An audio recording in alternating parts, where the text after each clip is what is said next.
Early on, Max Horkheimer, the founder of the critical theory of society and the Frankfurt School, informed by Immanuel Kant and Hegel, Marx and Freud, had personal contact with the Freudian psychoanalysis, essentially concerned with the gender struggle, when he visited as patient the psychoanalyst and later friend Karl Landauer, who was to help him to speak freely and without notes in the lecture halls of the Johann Wolfgang von Goethe University in Frankfurt. The analysis was short because Horkheimer and his beloved wife Maiden were such happy people and thus were no longer in need of treatment by Landauer. A few years later, the Jewish psychoanalyst Landauer was starved to death in a Nazi concentration camp. From the start, Max Horkheimer was, as director of the Institute of Social Research, popularly called the Café Box, on the campus of the Frankfurt University, in continual touch and contact with the nearby Freudian Psychoanalytical Institute and the psychoanalyst Erich Fromm.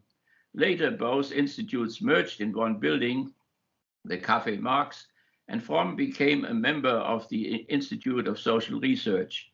The building was confiscated by the National Socialist Cultural Minister in 1933 and was bombed out by the American Air Force in 1944-45. Horkheimer and Fromm combined, like Herbert Marcuse, Adorno, Reich, and Slavoj Žižek, Sigmund Freud and Karl Marx, psychoanalysis and political economics and sociology. Marx, who had no psychology, was supplemented by Freud's psychoanalysis, and Freud, who had no sociology, was complemented by Marx's historical materialism. Horkheimer's Institute of Social Research combined individual and society, personal autonomy, and universal solidarity. The same is true for the critical theory of religion and society, which we derived from Horkheimer's critical theory of society since the end of World War II. For several years, a deep friendship bound together Erich Fromm, not only with the existentialist and socialist theologian Paul Tillich, but also with Horkheimer. When Fromm left the Institute of Social Research, which had migrated to the Columbia University in New York from fascist Germany because of his financial and other reasons, for instance, his revisionism concerning Marx and Freud, that meant for Horkheimer and the Institute of Social Research the greatest loss in comparison to other scholars who had departed. While Horkheimer was mainly concerned with class and distribution, he was also interested in issues of cultural recognition, like race issues and anti-Semitism, and generational issues or gender issues, like the battle of the sexes through the centuries. According to the critical theory of religion, men and women were located in different classes: nobility, bourgeoisie, proletariat, and civil society. Men may be related closer to women in their own class than to men in a different class. Women may be related closer to men in their own class than to women in a different class.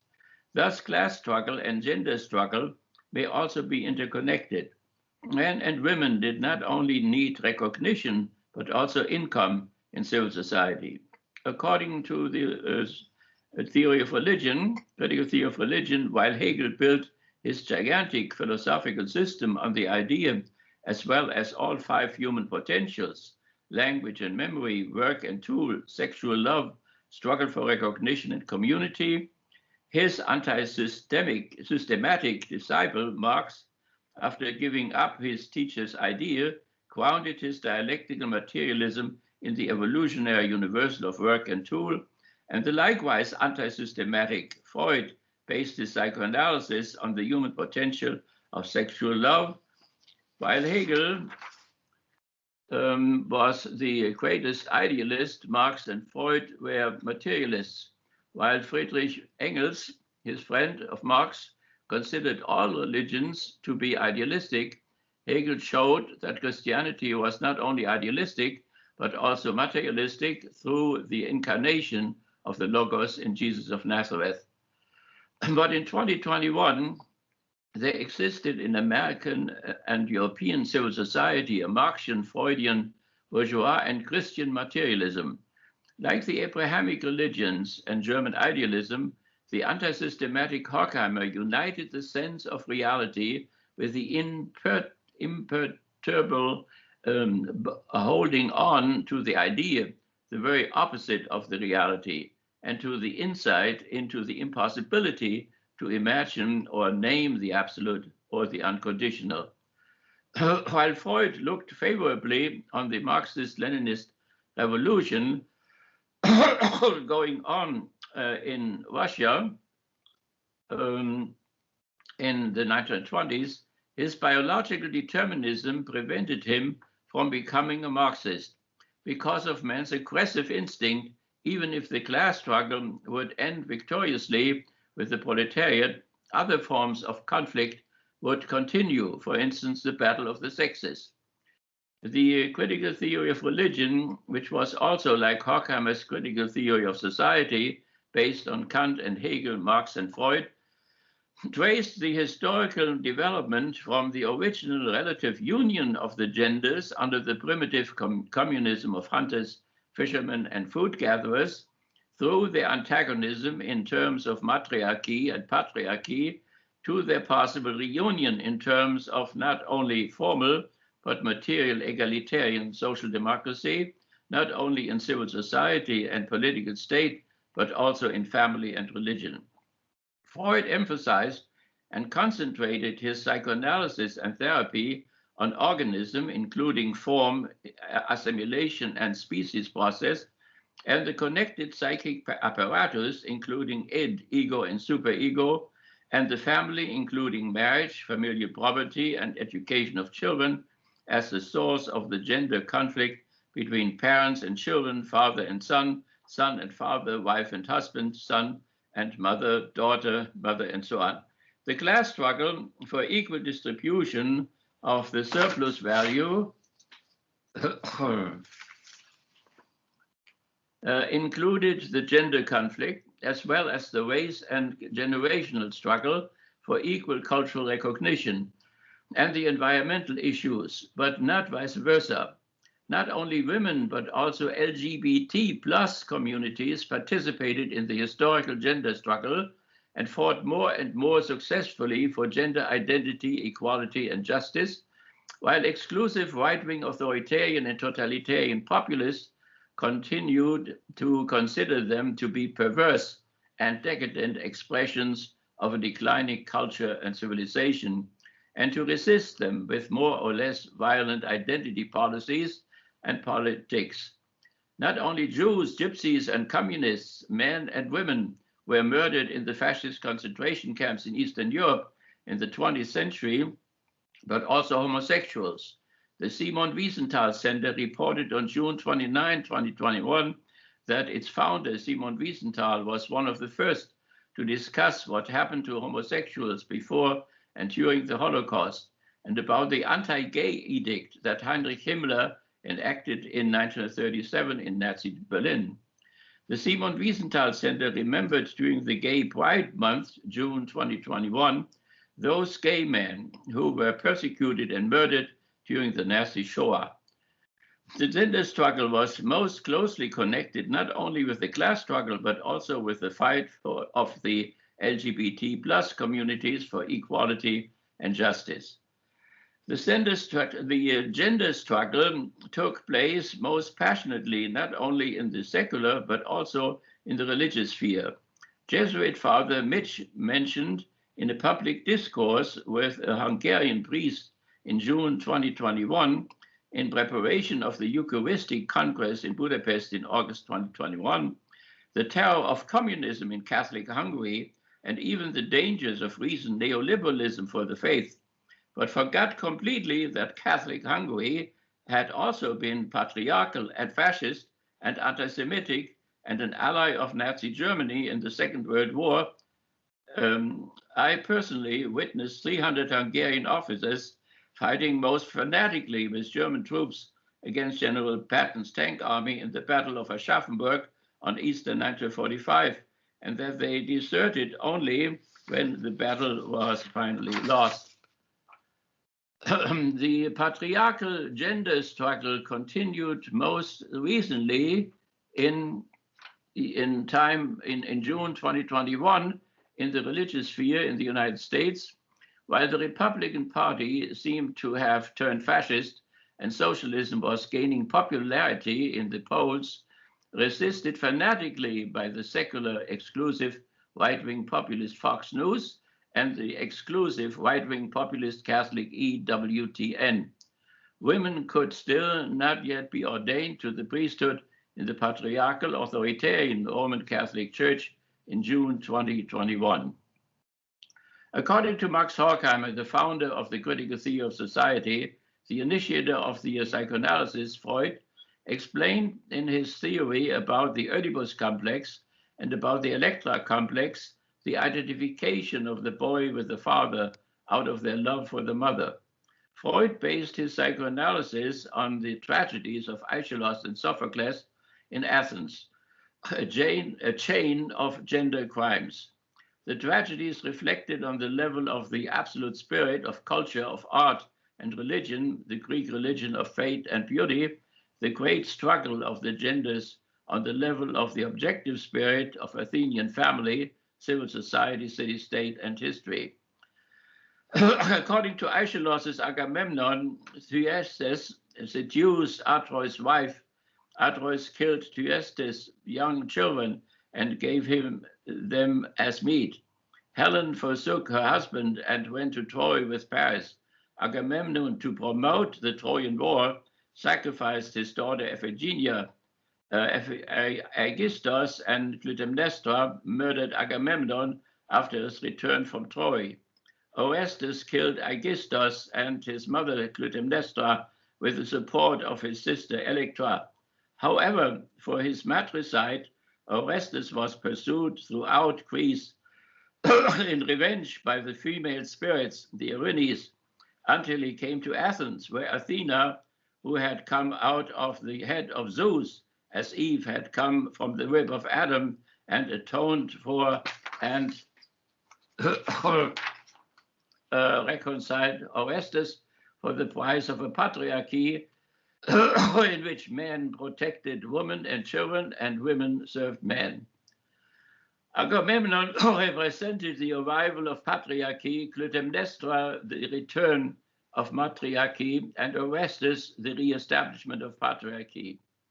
According to Sophocles' Oedipus, after he had returned from his exile into which he had been sent as a boy by his parents because of an ominous oracle, and had solved the riddle of the Sphinx on the marketplace of Thebes, and thus had redeemed the city, he killed unconsciously and unintentionally his father when he blocked his way to the city, and then married unconsciously and unintentionally his mother, Jocasta, retaking the power position of his father.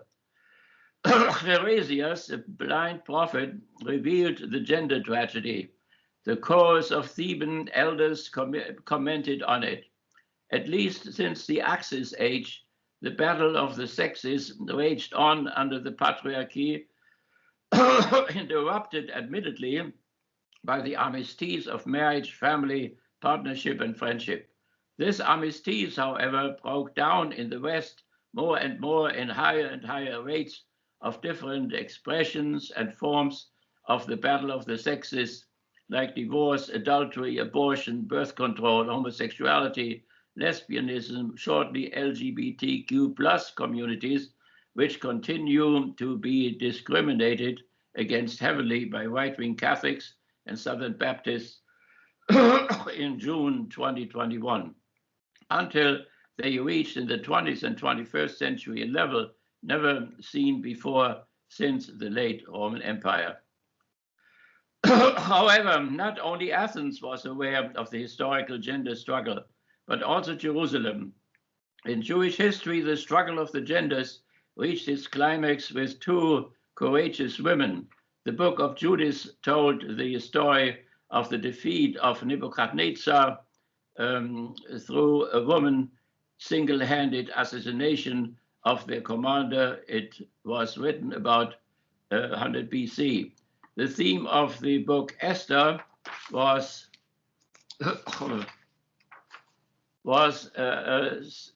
similarly the difference of the Jewish nation by the actions of a woman.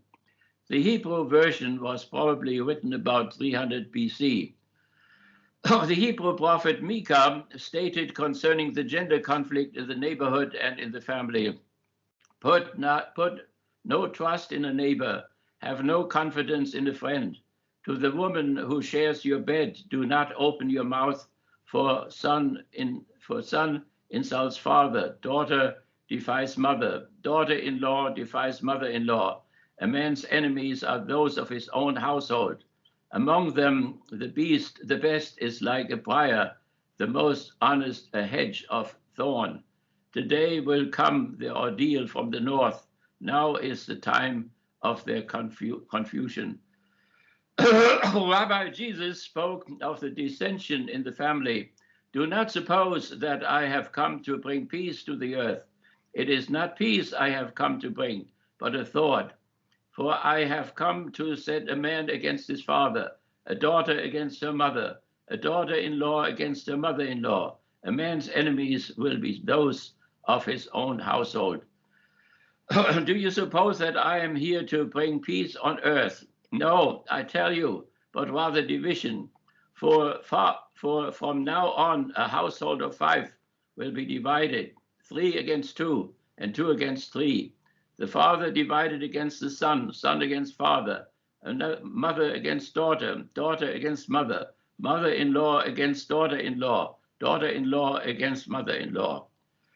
According to Jesus, as well as for his whole Jewish and Roman culture, there were men who were castrated. There are eunuchs, Jesus says, born that way from their mother's womb. There are eunuchs made by men, and there are eunuchs, and there are men, and there are eunuchs who have made themselves that way for the sake of the kingdom of heaven. According to the critical theory of religion, only Essenes made themselves into eunuchs for the sake of the kingdom of God. While according to the book Genesis, Sodom was destroyed because of homosexuality, and while according to the book Leviticus, homosexuals had to be sentenced to death, according to Jesus' teaching, Sodom had been destroyed because of a lack of hospitality. And the men of Sodom could repent and be forgiven easier than the men of Sidon, who did not repent. Jesus taught, you have learned how it was said, you must love your neighbor and hate your enemy. According to the dialectical religiology, the quotation was from Leviticus 19:18. The enemy to be hated could be inside as well as outside the family. The second part of the commandment was not in the written Hebrew law. It was an Essene, Aramaic way of saying you do not have to love your enemy. Although this rule was valid inside as well as outside the family, the Greek tragedies found their climax and their final resolution in the ultimate Christian tragedy, in which the son born without the original sin of patricide redeemed through his own self-sacrifice the world from its sin and sins. While when Jesus was executed, his mother and his disciple John were present. The rest of his family, his father Joseph and his 4 brothers and his sisters, as well as most of the disciples, were missing. Judas having betrayed him, Peter having denied him 3 times, and all the other disciples having fled after 3 years of intense teaching. Also, Freud's students, Carl Gustav Jung, based his individuation psychology on mythology, not only from Athens and Jerusalem, but also from Africa, Asia, and the Near East, insofar as it reflected the gender struggle, and came up with a psychic apparatus which contained the Trinitarian structure of animus, representing the male, of anima, representing the female, and of self, representing the absolute, in which the animus and the anima were united in a sacred marriage, in which each individual had to achieve his or her individuation. Each element of the psychic trinity had its positive and negative side. The animus was symbolized by the good king and the bad dwarf. The anima was symbolized by the good queen and the bad witch. The good self had its dark shadow. During the male or animus-dominated fascist period, the fascist Swiss citizen Jung taught that the German people had symbolized the good self through their great leader, Adolf Hitler.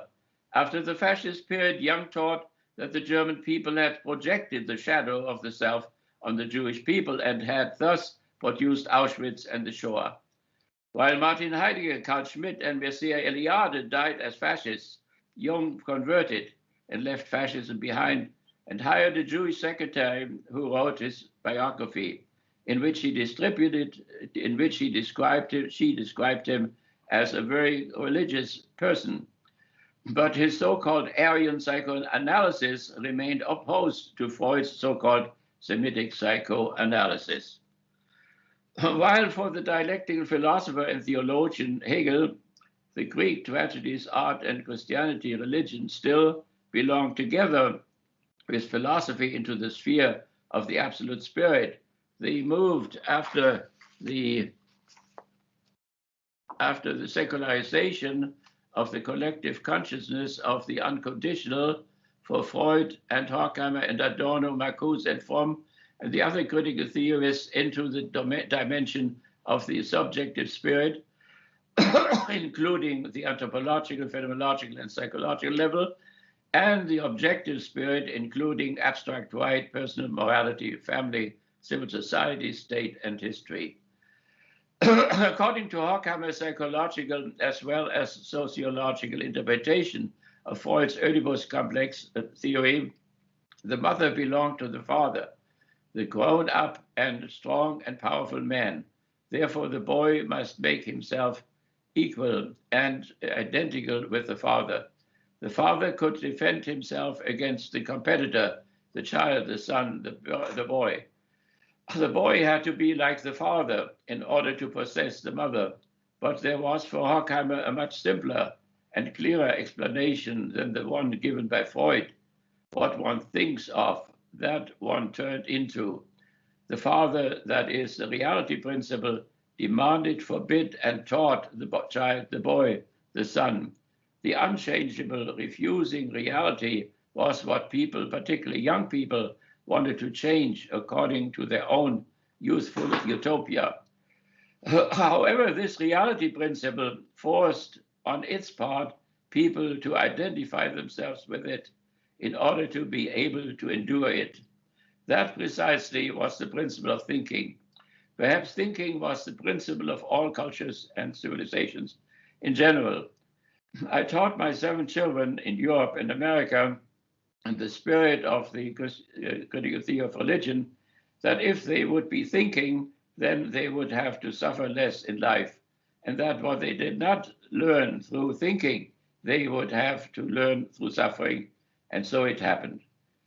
Horkheimer, on one of this principle of thinking, out of this principle of thinking, functional thinking, instrumental rationality, rooted in the human potential of work and tool, rather than the evolutionary universal of language and memory, sexual love, struggle for recognition, social union, the identification in order to endure, resulted then also the rule, control, and mastery of nature. Identification was the presupposition of power and domination. My uncle, the physicist Albin Kehl, started as a boy to observe, study, think over, identify daily with the doves and their flight patterns from a little house in his backyard in Frankfurt, in order later on, as a man and employee of the Max Planck Institute, to develop new forms of wings for modern airplanes, and finally, new types of airplanes which improve substantially air travel and thus control over nature. Horkheimer was fully aware that as soon as thinking and identification had succeeded, disappeared, of course, the identification. The controlled turned into a thing, and it became nothing else than only the controlled thing. How much more time do I have? Should I come to the end? Yeah, if you can wrap it up, that would Okay, be, yes. very good. I just want to have a final note.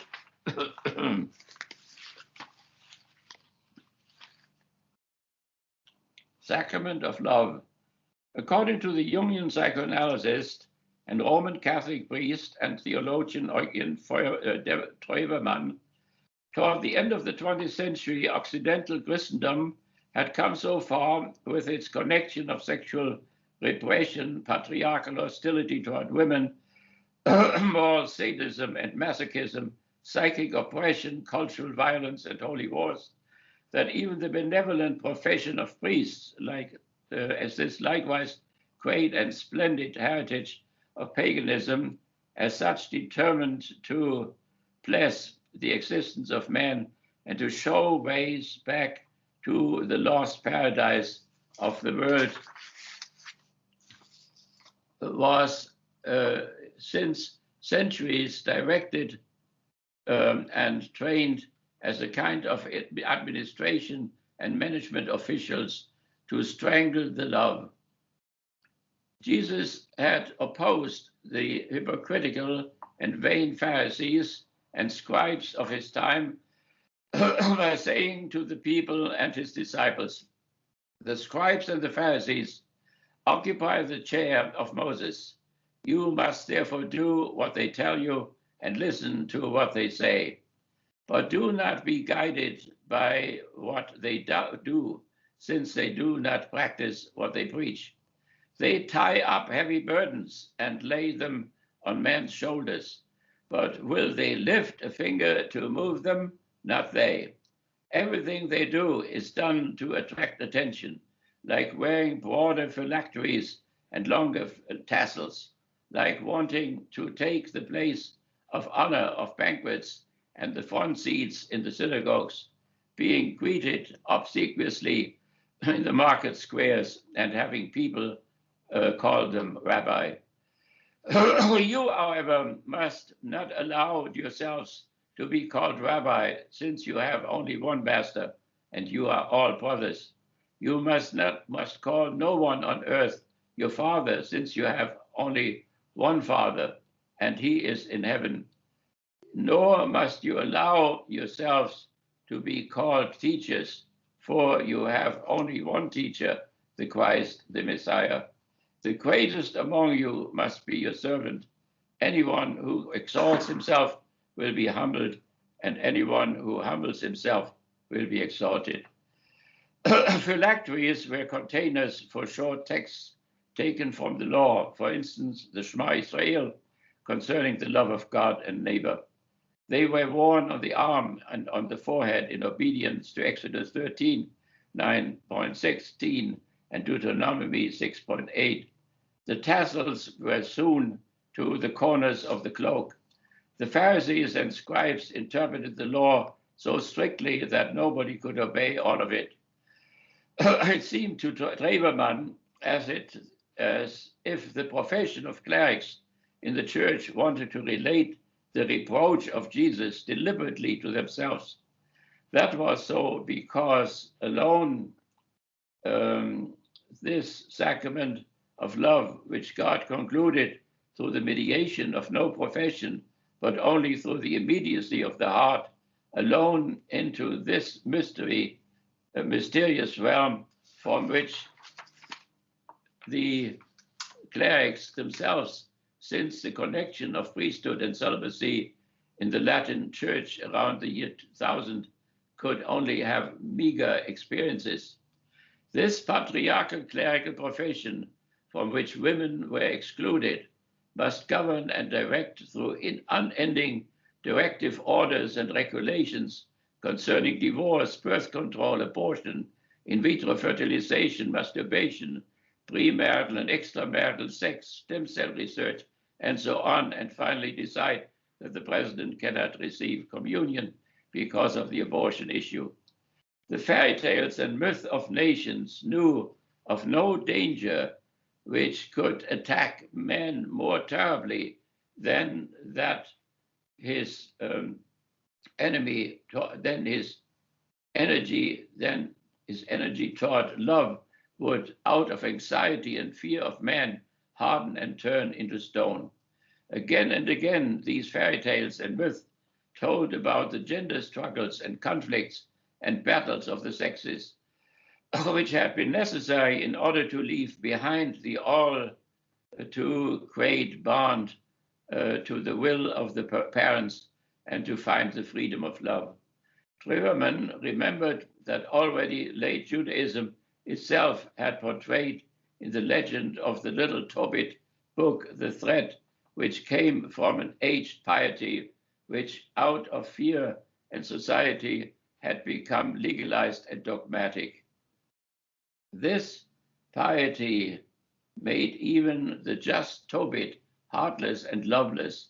It also prevented in the faraway Ekbatana a young girl not only to find a way to love, but it let her appear as a complete, perfect, man-murdering witch. Treverman thought that Christ may have come in order to refute ultimately this truest portrait of Israel from its most terrible danger and to give validity and reality to the figure of the angel Raphael. According to Treverman's interpretation of the book Tobit, God healed man as companion of his way of life and showed him the wealth of his heart, as he taught him the love, and he solved for him the darkness of blinded eyes. Treverman asked how differently the church would have to look in the light of the well-interpreted and comprehended book Tobit. Treverman was excommunicated a few years ago.